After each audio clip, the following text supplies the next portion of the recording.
యోగి సర్కార్ మీదైతే పెద్ద కుట్రే జరిగిందన్నటువంటి విషయం స్పష్టంగా కనబడిపోతుంది ఇప్పుడు.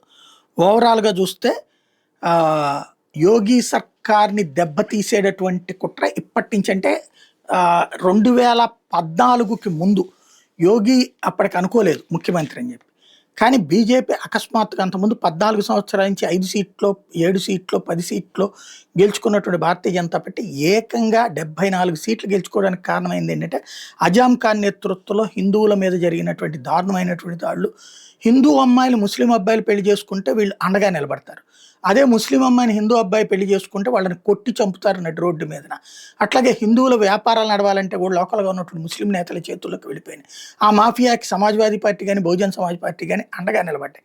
దాని మీద విరక్తి చెందినటువంటి హిందువులు చైతన్యవంతులై యునైటెడ్గా కలిసి ఉద్యమించారు. ఇప్పుడు అలాంటి చైతన్యం ముస్లింల్లో తీసుకొచ్చేటటువంటి ప్రయత్నం, ముస్లింల్ని ముందు రెచ్చగొట్టి ఆ రాయ్‌బరేలీ ఇన్సిడెంట్ తర్వాతన దేశవ్యాప్తంగా కంటే కూడా ఉత్తరప్రదేశ్ అంతటా కూడా ఒక దారుణమైనటువంటి పరిస్థితి సృష్టించి, తద్వారా ముస్లిం, క్రైస్తవ, దళిత సామాజిక వర్గాల్ని ఒకతాటి మీదకి తీసుకొచ్చి వీళ్ళే వాళ్ళ మీద కూడా దాడులు చేస్తారు. క్రైస్తవుల మీదను, దళితుల మీద చేసి ఇదిగో చూసారా మీ అందరికి అభద్రత ఉంది. ఎందుకంటే వీళ్ళు ఫస్ట్ హిందువుల మీద దాడి చేశారు, హిందువులు తిరగబడతారు.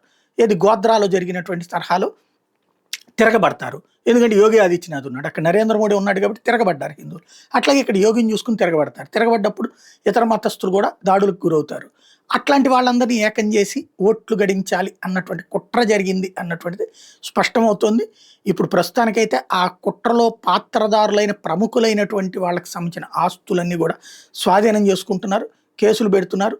ఈ సుప్రీంకోర్టు దాకా వెళ్తాయి. సుప్రీంకోర్టులో మళ్ళీ యోగి ఆదిత్యనాథ్కి దెబ్బతీసి, అంటే వాళ్ళు ప్లాన్ బి కూడా ఉంటుందన్నమాట, నెగిటివ్గా వచ్చి ఆ బిల్డింగ్స్ అన్నింటినీ సీజ్ చేసిన వాటిని వదిలేయమని, అట్లాగే బుల్డోజర్లతో కూల్చిన వాటి మీద యాక్షన్ తీసుకోమని. ఎందుకంటే ఇదే గవాయ్ అంతకుముందు బుల్డోజర్ని ఆపిచ్చాడనమాట.